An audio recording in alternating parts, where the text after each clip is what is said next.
Start करना है।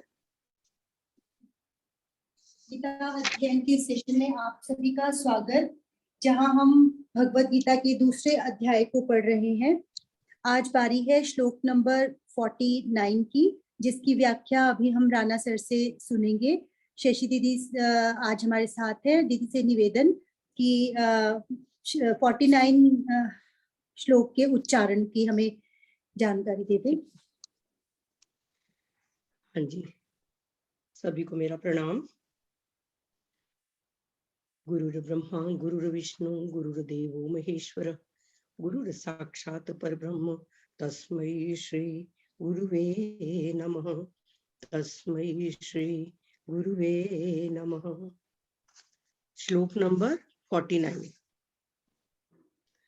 दूरेण ह्यवरं कर्म, दूरेण ह्य आधा ह और य पूरा ह्य, दूरेण ह्यवरम कर्म। ये वर्ड है ही प्लस अवरम, ह्यवरम। दूरेण ह्यवरम कर्म बुद्धि योगा धनंजय। द के पैर में ध पूरा है, द आधा है। बुद्धि योगा धनंजय बुद्धौ शरणमन्विच्छ, बुद्धौ शरणमन्विच्छ कृपणः फलहेतवः, कृपणः फलहेतवः। बुद्धि योगात, बुद्धि योग की अपेक्षा अर्थात समता की अपेक्षा, कर्म यहाँ पर कर्मों से लिया हुआ है, कामना को रखकर जो किए गए हैं सकाम कर्म। बुद्धि योग की अपेक्षा सकाम कर्म दूरेण अवरम, दूर से ही निकृष्ट है। कामना को लेकर जो कर्म किया जाता है उसको निष्काम भाव से जो कर्म किया जाता है उससे निकृष्ट गिना जाता है, क्योंकि वो हमारे बंधन का कारण है। धनंजय, हे धनंजय, हे अर्जुन, बुद्धौ शरणम अन्विच्छ, बुद्धि का आश्रय ले। कौन सी बुद्धि का? समता वाली बुद्धि का। समत्व योग में पहले कहा गया है, पिछले श्लोक में आया है, समत्वम योग उच्यते, कि सिद्धि असिद्धि में जो सम रहता है, सिद्धि असिद्धि में सम रहना जो है वो समत्व योग है। ही क्योंकि फल हेतवः, फल के हेतु बनने वाले, कृपणः अत्यंत दीन है। कहा गया है कि जो हम जो कर्म करें वो निष्काम भाव से कर्म है, उसको अच्छा गिना गया है। यहाँ पर अर्जुन को कहा गया है कि हे धनंजय, बुद्धि योगात कर्म दूरेण अवरम, कि बुद्धि योग की अपेक्षा जो कामना को रखकर कर्म किए जाते हैं वो दूर से ही निकृष्ट हैं, उनको नीचे गिना जाता है। बुद्धौ शरणम अन्विच्छ, बुद्धि का समत्व योग का आश्रय ले। ही फल हेतवः कृपणः, क्योंकि फल के हेतु बनने वाले अत्यंत दीन है। एक बार आशु जी श्लोक को पढ़ दें, राणा सर ने ज्वाइन कर लिया। धन्यवाद दीदी, राणा सर को प्रणाम। और एक बार पढ़ देती हूँ सर, उसके बाद आप व्याख्या करेंगे सर इस श्लोक की। दूरेण ह्यवरं कर्म बुद्धि योगात् धनंजय, बुद्धौ शरणमन्विच्छ कृपणः फलहेतवः। सर को प्रणाम और निवेदन कि आज की चर्चा की शुरुआत करें।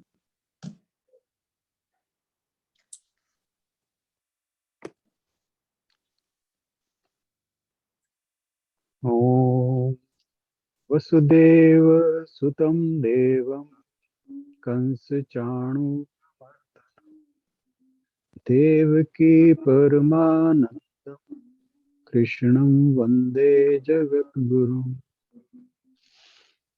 सभी को बहुत बहुत प्रणाम। आपको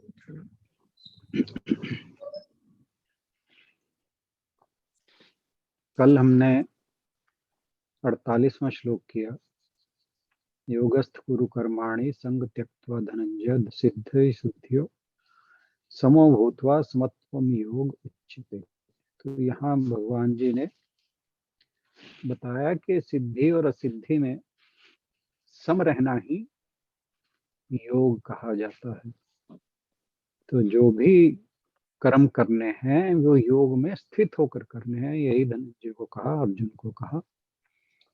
और इसके बाद जो आज का श्लोक है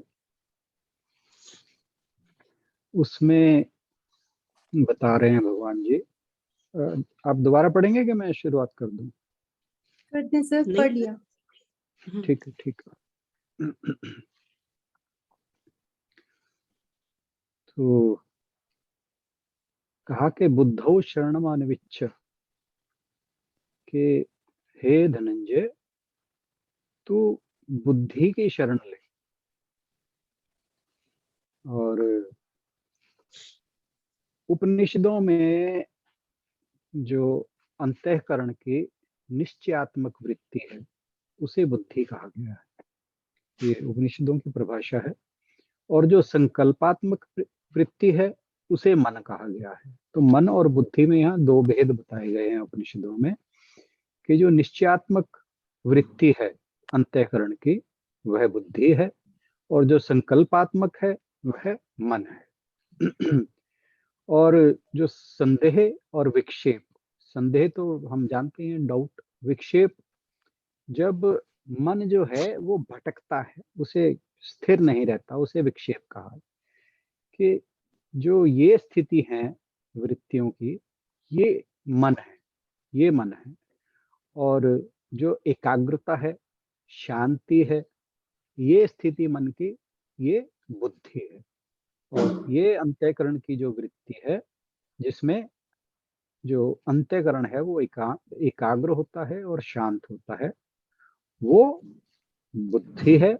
और जब संदेह या विक्षेप रहता है तो वह मन है, ये दूसरा उसका बताया। तो बुद्धि योग जो है, बुद्धि योग का मतलब है कि यहाँ पे बुद्धि योग जो है वो कर्म योग के लिए प्रयोग हो रहा है। कि किस तरह से, कि जो भी काम मिला हुआ है उसके अंदर दृढ़ निश्चय करके लग जाना, तो वो बुद्धि योग हो गया। तो हमें काम क्या मिला हुआ है? सोचिए, मैं बार बार बताया हूं कि हमारा जो मनुष्य जीवन है उसका लक्ष्य क्या है, तो मैं बताऊंगा नहीं, सबको पता होना चाहिए। तो जब मन जो है वो पूरी दृढ़ता से बुद्धि के अनुशासन में रहता है, और जो आंतरिक और बाह्य ये परिस्थितियां हैं उनका गुलाम नहीं होता, उनका स्वामी बनता है, तो जब ऐसी स्थिति होती है मन की, तब ये बुद्धि योग के लक्षण है। और जो जीवन का परम लक्ष्य है, परम लक्ष्य मोक्ष, ब्रह्म को जानना। मैंने बताया था कल बृहदारण्यक के उपनिषद में क्या कहा था याज्ञवल्क्य ने गार्गी से, कि जो व्यक्ति ब्रह्म को जाने बिना इस लोक से विदा होता है, यानी मृत्यु को प्राप्त होता है ब्रह्म को जाने बिना, वह कृपण है। तो बुद्धि योग क्या हुआ, कि जो जीवन का परम लक्ष्य है उसको अपनी आंखों से ओझल हुए बिना हुए बिना आंखों से आंचल किए बिना जो भी हमें कर्तव्य मिले हुए हैं, कर्तव्य कर्म मिले हुए हैं, उनका निष्पादन करना, यही बुद्धि योग है। क्योंकि स्वयं का सबसे पहला परिचय, जो हमारा वास्तविक स्वयं है, वो बुद्धि के द्वारा होता है। स्वयं को जानने का द्वार है बुद्धि, और इस द्वार के अंदर जाए बिना कोई भी ज्ञानवान नहीं होता, आत्मवान नहीं होता। क्योंकि ये जो बुद्धि है यह द्वार है एक स्वयं को पहचानने का, जानने का। लेकिन हम जो संसारिक व्यक्ति हैं उनकी इस द्वार के ऊपर नजर ही नहीं जाती। क्यों? क्योंकि हम अंतःकरण की ओर देखते ही नहीं है। हम बुद्धि का प्रयोग कहाँ करते हैं? डिसीजन मेकिंग में। डिसीजन मेकिंग में क्या कि जो हमारे लिए अच्छा है वो करेंगे, जो नहीं है वो नहीं करेंगे। यानी जो हम कल बात कर रहे थे चुनाव की, तो हम सिर्फ कर्मों का चुनाव करते वक्त बुद्धि का प्रयोग करते हैं। और तो हमारा जो बुद्धि का द्वार है वो सिर्फ एक ही साइड खुल रहा है, बाहर की साइड। अंदर की साइड हम उसे खोलते ही नहीं। जबकि द्वार के दो काम होते हैं, उससे अंदर भी जाया जा सकता है और बाहर भी जाया जा सकता है।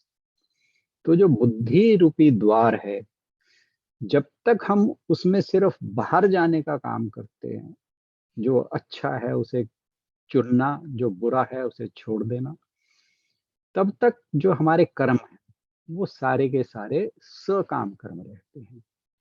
अब अगर इस द्वार का प्रयोग भीतर जाने के लिए किया, भीतर जाने के लिए करें, तो फिर हम अपने वास्तविक रूप को पहचान सकते हैं। अब अर्जुन भी यहाँ पर बुद्धि का प्रयोग कर रहा है। परिस्थिति क्या है? युद्ध भूमि।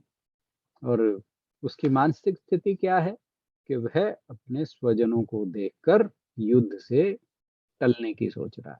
वो कह रहा है कि अब ऐसा नहीं है कि वो बुद्धि का प्रयोग नहीं कर रहा, पर बुद्धि का प्रयोग कैसे कर रहा है? वो देख रहा है कि ये करूं तो ये ठीक है, ना करूं तो गलत है, ऐसा करूं तो क्या होगा, ऐसा करूं, ऐसा ना करूं तो क्या होगा।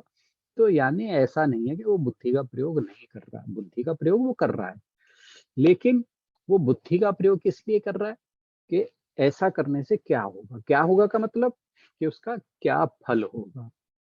मैंने अगर भीष्म पिता को मार दिया, मैंने अगर द्रोण को मार दिया, गुरु द्रोण को मार दिया, तो जो मुझे राज्य मिलेगा उसको जीने का क्या अर्थ है। यानी वो फल पहले सोच रहा है, कर्म के बारे में नहीं सोच रहा, वो फल के बारे में सोच रहा है। तो बुद्धि का प्रयोग वो भी कर रहा है, परंतु जो उसकी बुद्धि का द्वार है वो बाहर की ओर खुला हुआ है, अंदर की ओर नहीं खुला हुआ। और भगवान जी कह रहे हैं कि तू बुद्धि योग का प्रयोग कर। तो कह रहे हैं कि सकाम विषय में सकाम कर्म के विषय में सोचते रहना सबसे निकृष्ट उपयोगिता है बुद्धि की। उन्होंने जो कहा ना, तो कह रहे जो उसके बारे में सोचो जो इस विषय में सोच रहा है, यानी जो तुम्हारा वास्तविक मैं है, जो स्वयं है। क्योंकि कर्म को देखना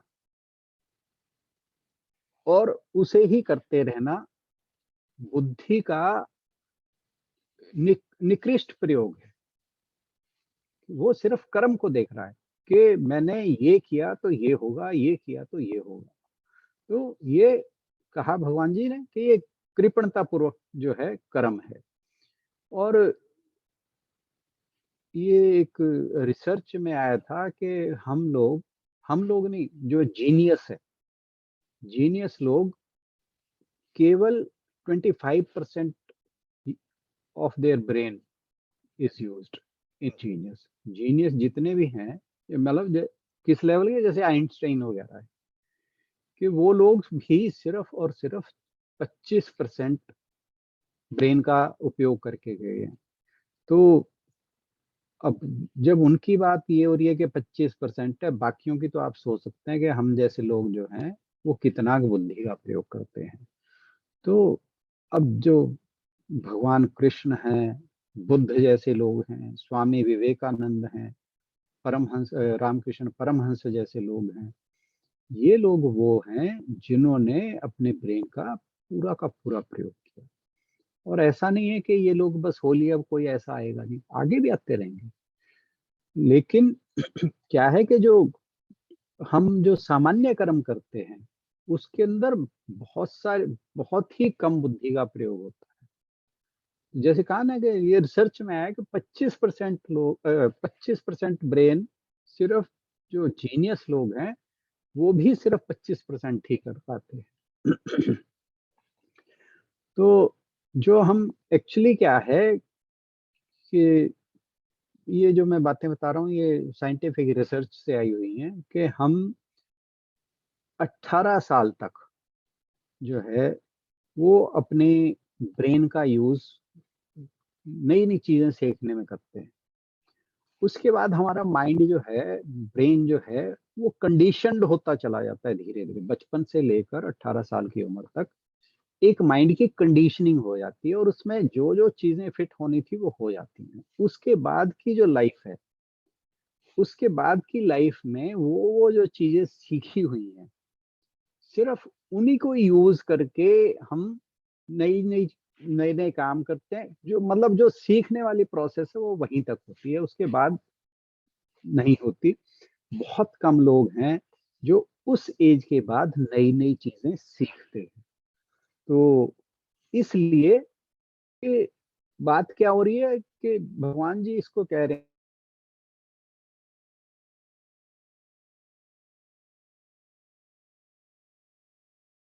किस लिए?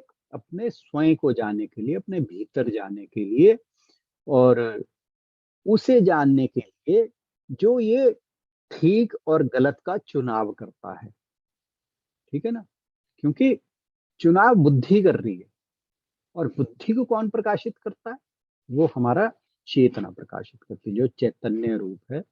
तो भगवान जी कह रहे तो बुद्धि योग में क्या है, उपलब्ध हो, बुद्धि योग को उपलब्ध हो, ताकि तू उसे जान सके जो यह चुनाव करता है। यानी बुद्धि का प्रयोग अंदर की ओर कर, जो सब घटनाओं का साक्षी है, सब घटनाओं का साक्षी है, सब।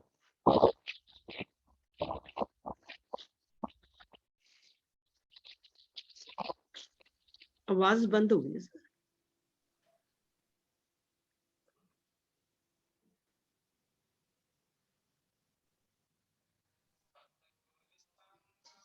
हेलो,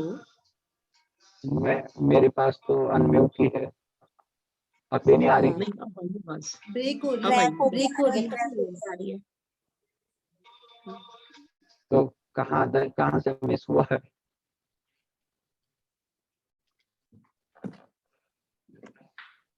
लास्ट बात जो सुनी है मेरी कही हुई, वो कहाँ तक है? फिर मैं उससे आगे रिपीट करता हूँ।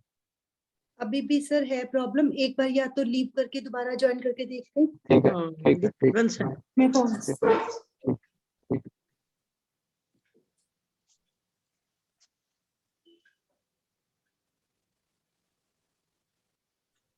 क्या उन्होंने बताया कि हम 18 साल की उम्र तक ही बुद्धि आगे चलो।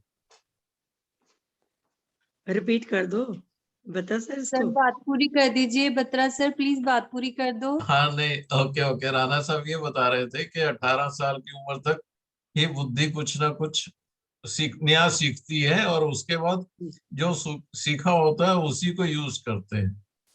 तो अगर आप सही है। 60 साल की उम्र में भी कुछ नया सीखने की कोशिश करें तो आप 18 साल से कम उम्र के बन सकते हैं। Well said, well said. मेरी आवाज अब सुनाई आ रही है जी? हाँ जी, बिल्कुल ठीक आ अब आ रही है, है। क्लियर बिल्कुल है? ठीक आ रही है। ठीक हाँ है जी, ठीक। जी। तो वैसे तो बत्रा जी ने कह ही दिया जो मैंने कहना था। उससे हाँ, आगे ही हम तो बोलता फिर 18 साल से छोटे हैं।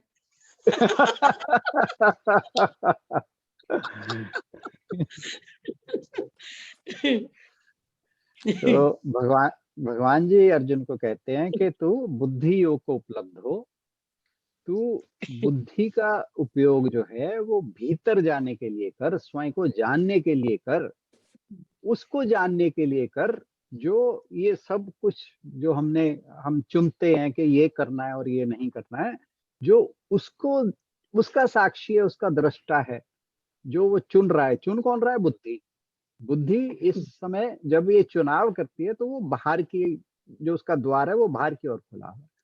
जब वो अंदर की ओर खुलेगा, फिर वो जो दृष्टा है, साक्षी है, फिर वो उसे जानने का प्रयास करेगा। तो भगवान जी कहते हैं कि तू बुद्धि योग में स्थिर हो, और जैसे ही तू उसे, जो अपना वास्तविक रूप है, उसे खोज लेगा, फिर तेरे अंदर समता आ जाएगी। तो फिर ये जो बाहर की चिंताएं हैं कि ये ठीक है, ये गलत है, ये फिर सब परेशान नहीं करेंगी। और जो समता आएगी वो निश्चितता से आएगी। ये जो हम कल भी बात कर रहे थे कि जो शराबी का समत्व है वो गलत है। मतलब हमें उदासीन या बेहोशी में समत्व नहीं लाना, जागृति में, सजगता में, अवेयरनेस में हमारा समत्व होना चाहिए। और वो तभी होगा जब हम अपने वास्तविक रूप को सामने रख के चलेंगे। और कहा कि इसलिए तो बुद्धि योग की शरण हो जा और निष्काम कर्मों का संपादन कर, क्योंकि जो प्राणी कामनाओं को त्याग बुद्धि योग की शरण होता है वह ब्रह्मानंद को प्राप्त होता है। और जो फल की इच्छा से कर्म करता है वो कहा, वे कृपण है, दरिद्र हैं, दीन हैं, दया के पात्र हैं। कठोपनिषद में आया है कि सब कामनाएं जो इस प्राणी के हृदय में बसी हुई हैं, जब वे छूट जाती हैं तब जो प्राणी नश्वर है, जिसे मृत्य, यहाँ जो पृथ्वी लोक है उसे मृत्य लोक भी कहते हैं, कि यहाँ पर जो है आएगा वो मृत्यु को प्राप्त होगा, इसलिए इसको मृत्यु लोक भी कहते हैं। तो कहा कि जो प्राणी मरणशील होने के कारण मृत्य कहलाता है, वह मृत्यु से छूटकर कब, जब उसके हृदय में जो कामनाएं बसी हुई हैं उसे छूट जाता है, तो कह रहे कि वो मृत्यु से छूटकर अमृत तुल्य हो जाता है और फिर इसी शरीर में रहता हुआ ब्रह्म को प्राप्त कर लेता है। ये कठोपनिषद में आया है। तो भगवान जी कहते हैं कि जो लोग फल के हेतु वाले हैं, अर्थात कर्म फल की तृष्णा में डूबे रहते हैं, कर्म फल में आसक्त हुए रहते हैं, वे कृपण हैं, दरिद्र हैं। और ये मैंने कल भी शायद बताया था या परसों कि जो ऋषि याज्ञवल्क्य ने कहा था कि हे गार्गी, जो इस शरीर को बिना ब्रह्म को जाने त्यागता है वह कृपण है। तो इसलिए भगवान जी कहते हैं कि तू सब कामनाओं को छोड़कर योगस्थ हो जा, यानी ब्रह्म बुद्धि से युक्त हो जा, तो फिर तू कर्मों का साधन कर, यानी जो निष्काम का कर्म है, सकाम फल की आसक्ति से अलग होकर तू काम कर, क्योंकि निस्वार्थ भाव से काम करना ही श्रेष्ठ कर्म होता है। लेकिन हम ऐसे कर्मों का अभ्यास कम करते हैं। अगर हम नॉर्मल लाइफ पर अपने नजर डालें तो हम मोस्ट ऑफ द टाइम जो कर्म करते हैं उसके पीछे हमारी मंशा ये रहती है कि ऐसा करने से ये होगा। और क्योंकि हम कई बार ये सोचते हैं कि अगर हम निस्वार्थ होकर काम करेंगे ना तो कोई दूसरा हमारा फायदा उठा लाएगा, और जबकि ऐसा है नहीं। क्योंकि अगर हमें कोई, जो हमारा स्वधर्म है निष्काम कर्म वाला, उससे कोई हमें अगर रोकता है, उसमें कोई बाधा दे आती है, तो फिर हम उसको रिस्पॉन्ड कैसे करेंगे? जब हम एक समत्व के भाव में होंगे तो इसको रिस्पॉन्ड कैसे करेंगे? क्योंकि मोस्ट ऑफ द टाइम हम जब रिस्पॉन्ड करते हैं, हम रिस्पॉन्ड करने की बजाय रिएक्ट करते हैं। किसी भी सिचुएशन को, किसी ने कुछ कहा या कोई हमारे सामने परिस्थिति आई तो हम उसके साथ रिएक्ट करते हैं, एकदम हमारा जो इम्पल्सिव रिएक्शन होता है। और वो किस चीज से प्रेरित होता है? वो हमारे संस्कारों से प्रेरित होता है, जो हमारे चित्त के अंदर पूर्व समय के संस्कार हैं, चाहे वो इस जन्म के हैं चाहे पिछले जन्मों के हैं। तो वो संस्कार जो हमारे मन में, चित्त में बैठे रहते हैं, मोस्ट ऑफ द टाइम हम उन्हीं से प्रेरित होकर रिएक्ट करते हैं। हमारा रिस्पॉन्स जो होता है वो रिएक्टिव होता है। जब हम बुद्धि का प्रयोग करके हम एक जस्टिफाइड कहिए या एक प्रॉपर डिसीजन कहिए, अगर हम रिएक्ट करने के बजाय रिस्पॉन्ड करें तो फिर क्या होगा कि हम अपने इमोशंस की वजह से, अपने इमोशन मतलब जो हमारे इमोशंस हैं वो हमें एक्शन करने के लिए लीड नहीं करेंगे। हम अपनी बुद्धि का यूज करके फिर हम रिस्पॉन्ड करेंगे। जैसे मैं बहुत बार कह चुका हूँ, विंडो ऑफ अपॉर्चुनिटी हमारे पास एक अवेलेबल होती है कि जब हम रिएक्ट ना करें बल्कि रिस्पॉन्ड करें, एक कंसिडर्ड डिसीजन लेकर कि इस सिचुएशन के लिए मुझे क्या कैसे रिस्पॉन्ड करना है। अगर उस थोड़े से समय के अंदर, स्प्लिट सेकंड के समय में हम उसको सोच के रिस्पॉन्ड करते हैं तो वो जो भी होगा वो एक तो हानिकारक नहीं होगा और एक कल्याणकारी होगा। अब हम कोई भी काम करते हैं उसके दो पहलू होते हैं, एक तो जो कर्म कर रहे हैं, दूसरा जो उसके पीछे भाव होते हैं। अब सपोज करो एक कोई दानी व्यक्ति है, जैसे आजकल ठंड का समय है, सपोज वो प्लान करता है कि भाई मैं गरीबों में कंबल बांटूंगा या गर्म कपड़े बांटूंगा, वट तो अब उसका कर्म क्या हुआ? गर्म कपड़े या कंबल बांटना। उसका भाव क्या हुआ? दूसरे लोगों की सहायता करना, गरीबों की सहायता करना। तो अब वो एक काफी बड़े स्केल पे करना चाह रहा है। ये मान लीजिए पूरे शहर में कुछ ऐसे लोग हैं जो गरीब हैं, एक दो नहीं, अगर 100-50-1000 भी लोग भी हैं तो वो इस लेवल पे सोच रहा है करने की, तब वो अकेला तो कर नहीं सकता।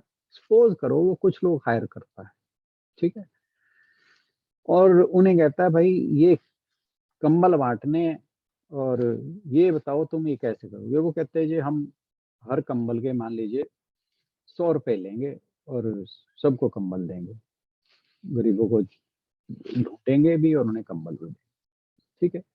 अब जो इनको उन्होंने काम दिया है, ये उनका क्या भाव है? काम करते कर्म वो भी यही कर रहे हैं, कंबल बांटने का गरीबों में, ये भी कर रहा है। इसका भाव है दूसरों की सहायता। उनका भाव क्या है? उनका भाव है कि हमें ये सेठ जो है या ये दानी व्यक्ति जो है ये पैसे देगा, इस काम के हमें 100, हर कंबल के 100 रुपए मिलेंगे। अगर मैंने 100 कंबल बेच दिए तो मेरे 10,000 रुपए हो गए। बेच दिए नहीं, दे दिए। तो अब दोनों के कर्म सेम है परंतु भाव अलग अलग हैं। एक निष्काम भाव है और दूसरा सकाम भाव है। अब हम एक तीसरी सिचुएशन सोचते हैं कि जो कंबल बांटने वाले हैं वो कहते हैं जी हम लेते तो 100 रुपए हैं, पर क्योंकि ये गरीबों का काम है, आप सहायता कर रहे हो, चलिए हम भी इसमें सिर्फ 50 ही रुपए लेंगे। तो अब भाव देखिए टोटली चेंज हो जाते हैं। जो सकाम था वो कैसे निष्काम में बदल गया, हालांकि अभी भी कुछ ना कुछ वो ले रहे हैं उसमें से, परंतु भाव बदल गए। तो जो निष्काम भाव के कर्म हैं वो तभी हो पाते हैं जब समत्व का भाव आता है। और ये जो जब हम निष्काम कर्म के बारे में सोचते हैं वो तभी सोच पाते हैं जब चेतना का स्तर जो है वो ऊंचा होता है। और जब नीचा होता है, जब हम फल की इच्छा रखते हैं, तब जो भगवान ने कहा वो कृपणता या दारिद्र्य का भाव होता है। तो जैसे जैसे व्यक्ति का जो चेतना का स्तर है वो ऊंचा होता चला जाता है तो वो व्यक्ति फल की जो आसक्ति है वो धीरे धीरे अपने आप छोड़ जाती है और सेवा की दिशा में अब उसका भाव जो है वो बढ़ने लगता है। निष्काम कर्मों की संख्या उसकी बढ़ने लगती है। इसलिए हमें अपनी धीरे धीरे, ये मैं हर बार कहा करता हूँ कि ये जो चेंज है ये बहुत स्लो है, धीरे धीरे आएगा। But what we have to do, हमें जो अपना चेतना का स्तर है वो धीरे धीरे उठाना है। जैसे हम चेतना का स्तर अपने धीरे धीरे उठाएंगे तो हम नेचुरल वे में जो हमारे कर्म है ना उनके फल की इच्छा या उससे संग हमारा अपने आप कम होता चला जाएगा और हम अपने आप निष्काम कर्म की ओर प्रेरित होते जाएंगे। तो आज के लिए इतना ही। बहुत बहुत धन्यवाद। धन्यवाद, धन्यवाद राणा सर। कल के श्लोक में सर ने समझाया था कि आसक्ति के भाव को त्याग कर समभाव से अपना कर्म करो।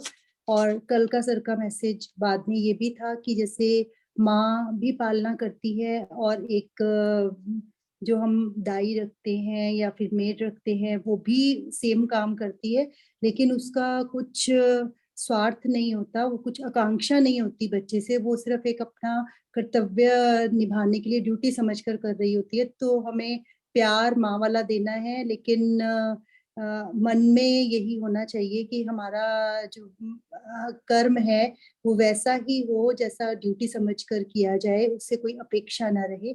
और आज भी सर ने बड़े अच्छे मैसेज के साथ आज का श्लोक समझाया है। कोई भी इस पर, दोनों श्लोकों पर अगर अपनी बात कहना चाहे तो जरूर अपनी बात रखें। जो भी टेक अवे, जो भी आपको बात, बहुत ही प्यारे श्लोक है। और वो मुझे याद आ रहा था, जिसकी रही भावना जैसी प्रभु मूरत देखी तिन तैसी। तो बत्रा सर इतने दिन से आ नहीं रहे थे, लेकिन दूसरों को प्रेरित करते रहते हैं निस्वार्थ काम के लिए, तो उन्होंने उन्हीं श्लोकों पे ज्वाइन किया है जो कि उनके मतलब के ही है, कर्म योग वाले, और कैसे कर्म करना चाहिए वो सिखा रहे हैं। जरूर अपनी हमारे बात सब पास शेयर करते हैं। हमारे पास लाइव एग्जांपल हैं ये निष्काम कर्म के। तो हम्म। whosoever has to look toward anyone for inspiration, I think Batra sir is the best example.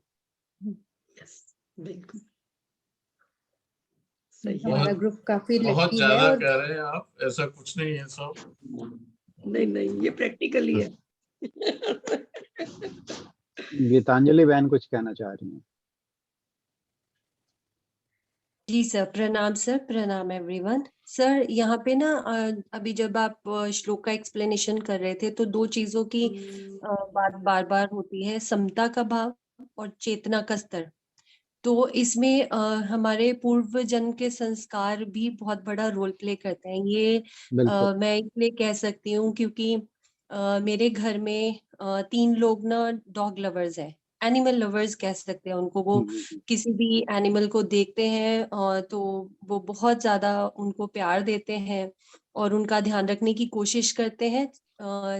जैसे गली में अभी आजकल बहुत ठंड है और कुत्तों के लिए एक शेल्टर बनाया है मेरी छोटी डॉटर, बड़ी डॉटर ने मिलके अपने फादर के साथ।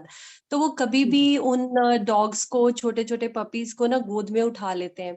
तो मैं ये सब नहीं कर पाती, मतलब even though I want to, लेकिन मेरे से ये नहीं होता है, पता नहीं क्यों। और शायद ये मेरे पूर्व जन्म के संस्कार होंगे या मेरी चेतना का स्तर इतना नहीं है। क्योंकि मुझे अभी भी याद है कि 1-1.5 साल पहले की बात है कि मेरी डॉटर घर से 1-1.5 किलोमीटर दूर सैर करने गई थी और वहां पे उसने देखा कि कुछ बच्चे जो है ना एक पपी को परेशान कर रहे थे। तो पहले तो उसने उन बच्चों को डांटा कि आप इसको परेशान मत करो, और फिर उसको उठा के वो किसी सेफ जगह पे छोड़ आई और फिर घर आई, और घर आने के बाद दूध और एक बोल लेके गई अपने साथ उसके लिए वापस, और फिर उनको बता के भी आई कि अब आप इसका ध्यान रखोगे, आप इसको परेशान नहीं करोगे। तो ये भाव मतलब इवन दो हमारे घर में जो पेट है मुझे उससे लगाव है, लेकिन मैं उसको गोद में नहीं उठा पाती। मैं उसको उसके लिए खाना बना सकती हूँ लेकिन मैं उसको फीड नहीं कराती अपने हाथ से। तो यहाँ पे मुझे लगता है कि समता और चेतना का स्तर दोनों में मेरे बच्चे और मेरे पति बहुत आगे हैं। Thank you for sharing and सही कहा भाई। admitting to क्योंकि Yes. हम सबसे बड़ी हमारे साथ समस्या क्या होती है कि हम अपनी कमियों को एडमिट ही नहीं करते। और जब हम एडमिट करना शुरू कर देते हैं तो इसका मतलब ये है कि we are on the path of growth. जी सर। तो आपकी चेतना का स्तर अगर आप, मुझे नहीं लगता कम होगा, आपको लगता है अगर कम होगा तो मानिए कि आप भी उस दिशा में बहुत तेजी से अग्रसर हो रही हैं। डोंट हाँ वरी। जी सर, मुझे लगता है कि मुझे उनको फॉलो करने की जरूरत है इस चीज में, क्योंकि उनका कोई अपना पर्सनल इसमें वो नहीं है, मतलब इंटरेस्ट नहीं है। क्योंकि जैसे वी रात कैन को अगर अंडरस्टैंड। चपाती बनानी है तो वो बोलेंगे कि एक एक्स्ट्रा बना देना, and then they would go out and उनको फीड कराएंगे अपने हाथ से, मतलब कोई भी, तीनों में से कोई भी। अब वो पपी को गोद में उठा लेंगे, बहुत प्यार देंगे, तो मुझे लगेगा कि अरे जैकेट गंदी हो रही है, आपके अंदर जर्म्स आ रहे हैं, आपको हाथ धोना सही कहा। चाहिए। तो मतलब इतनी छोटी सोच में रखती हूँ, मुझे अपने आप पे थोड़ी शर्मिंदगी भी होती है, बट नहीं स्टिल नहीं, आई डोंट नो। नहीं गीतांजलि जी, किसी लेवल पे मैं भी ऐसे ही हूँ। हाइजीन का ध्यान रखना भी अक्लमंदी है, कोई मूर्खता नहीं है। आप जी ये बात सर। से निश्चिंत रहिए। ओके। जी सर। फिर वो मैं सोचती हूँ कि यार इसमें समता का भाव मतलब कहाँ आया, मतलब अगर सब में परमात्मा है, अगर मैं वो चीज देखती हूँ तो फिर मुझे लगता है कि नहीं, मुझे ये सोच नहीं रखनी चाहिए। अगर मेरे बच्चे मतलब निष्काम भाव से किसी का ध्यान रख रहे हैं तो परमात्मा उनका भी ध्यान रखेंगे। हाँ, ये बिल्कुल सही बात है, व्यवहार अलग बिल्कुल अलग सही हो बात गया ना, व्यवहार अलग अलग हो गया सर, जी सर। हाँ जी। व्यवहार अलग अलग हो गया, व्यवहार अलग अलग हो गया ना, समता का भाव तो है लेकिन भाव व्यवहार तो दोनों अलग का अलग हो सेम गया। है, भाव में कोई कमी नहीं है, आप भी तो खाना हाँ बना के दे रही हो। जी। हाँ जी हाँ। Yes, sir. ये तो हाँ वही जी, हो गया जय ना श्री कृष्ण विद्या जी। को जय श्री कृष्ण जी, बहुत दिनों बाद देखा। गीतांजलि, मेरे घर में भी सेम हाल है। Okay, जी।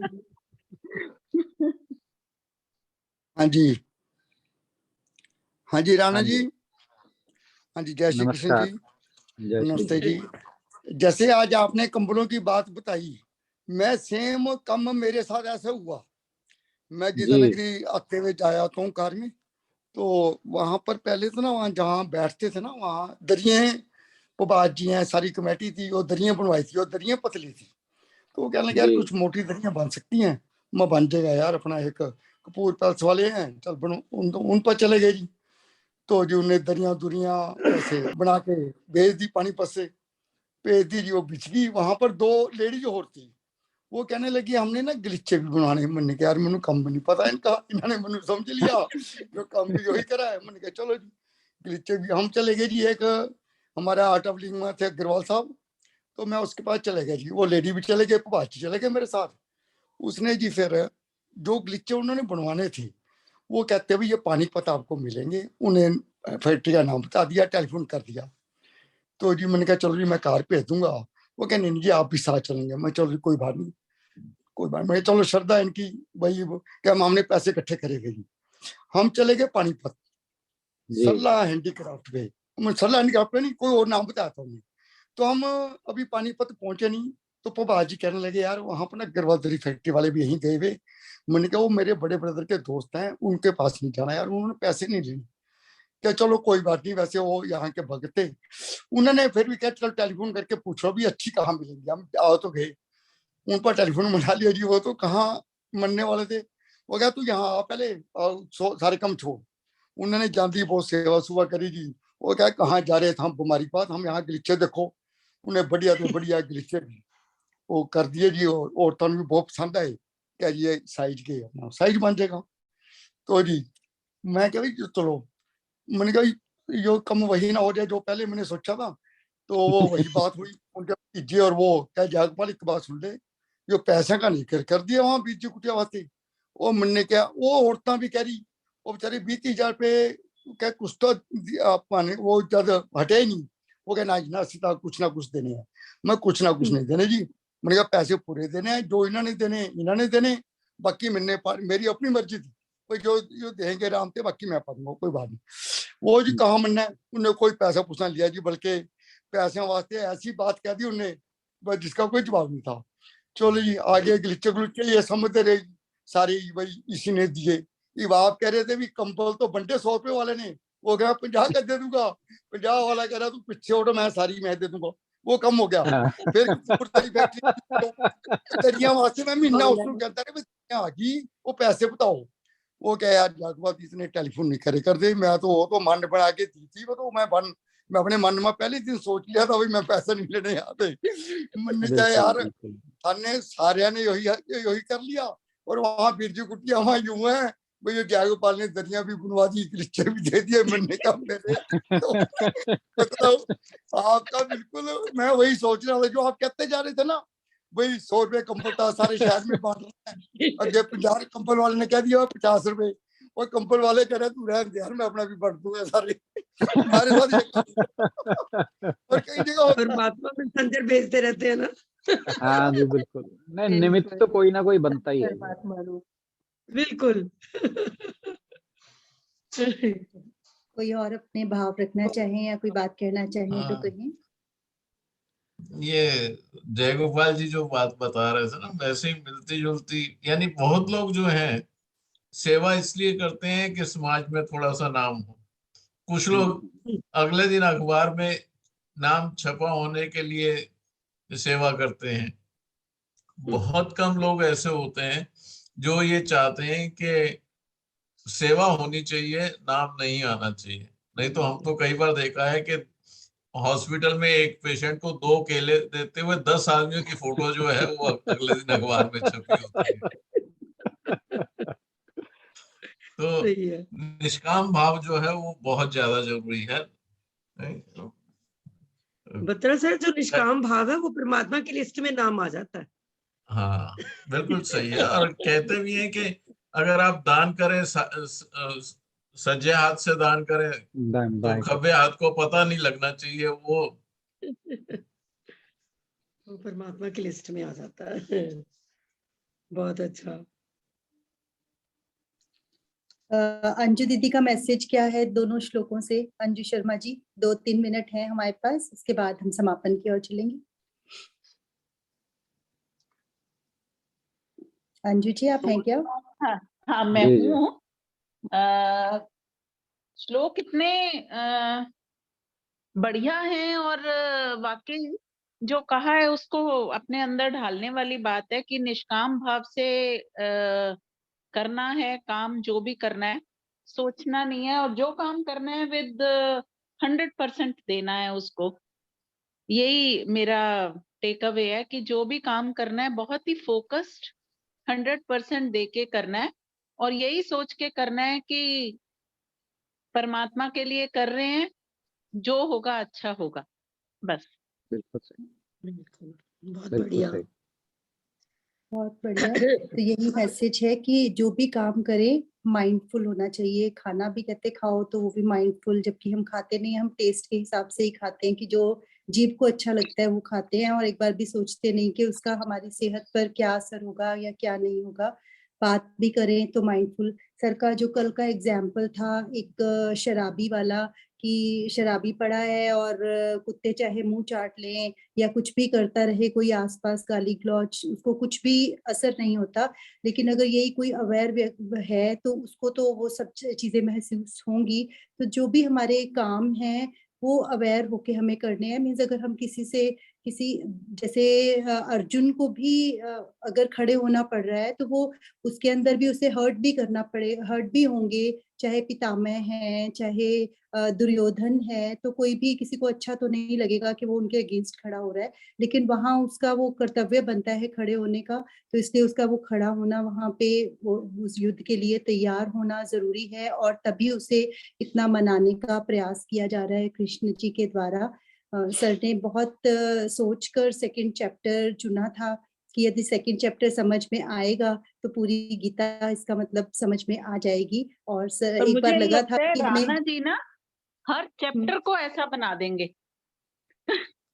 ऐसे लगता है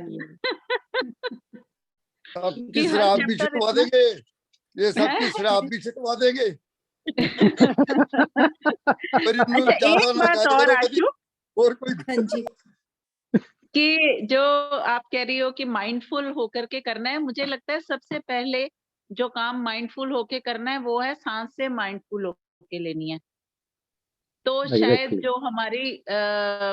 जो हमारी इनर, जिसको आज्ञा चक्र बोलते हैं, वो, और हमारी हेल्थ, मतलब माइंड और हेल्थ दोनों अच्छे रहेंगे। सबसे पहला काम फोकस होकर के, माइंडफुल हो, फोकस नहीं, माइंडफुल होकर के सांस लेनी है।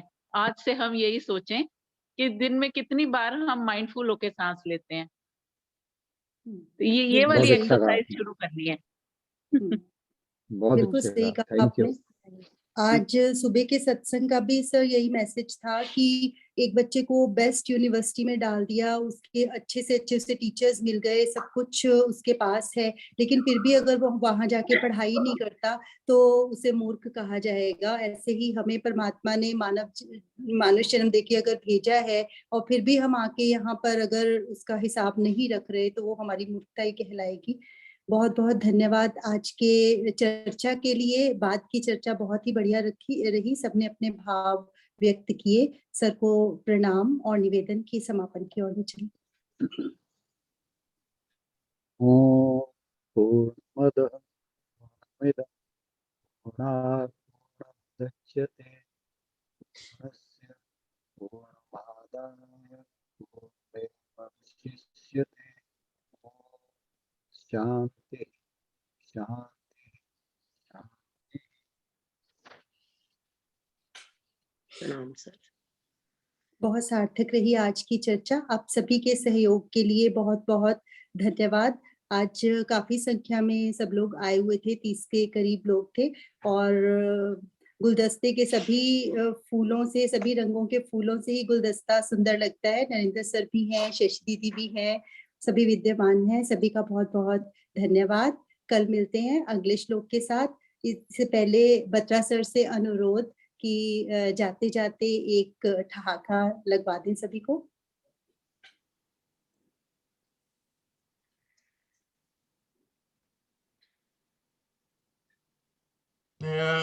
ठाका लगाना जो है ना, अगर तो एक फॉर्मेलिटी करनी है तो फिर तो लगा ही देते हैं एक ठाका, लेकिन अगर दिल से लगाना है तो फिर दिल से लगाना ही चाहिए अच्छे से। सब लोग वीडियो अपना ऑन करें।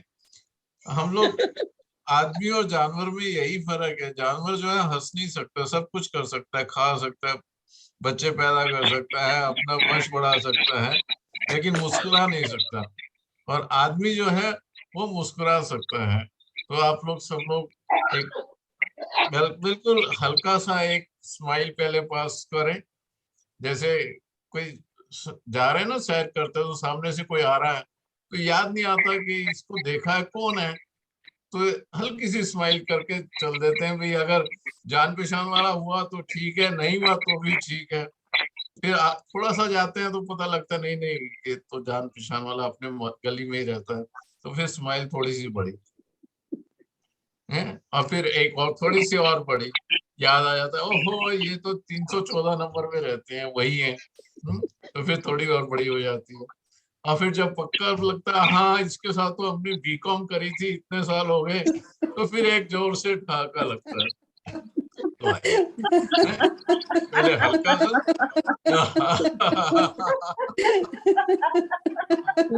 ये तो वही आशु जी हैं जो हमको गीता 114 नहीं, पढ़ाते 314 हैं। नहीं, 147।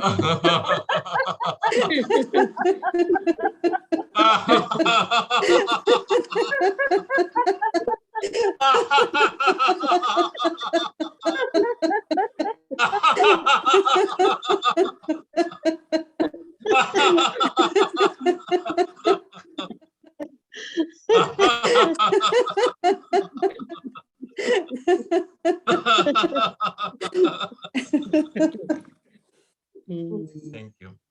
सभी का बहुत बहुत धन्यवाद। कल मिलते हैं। ओके। हरिओम जी। हरि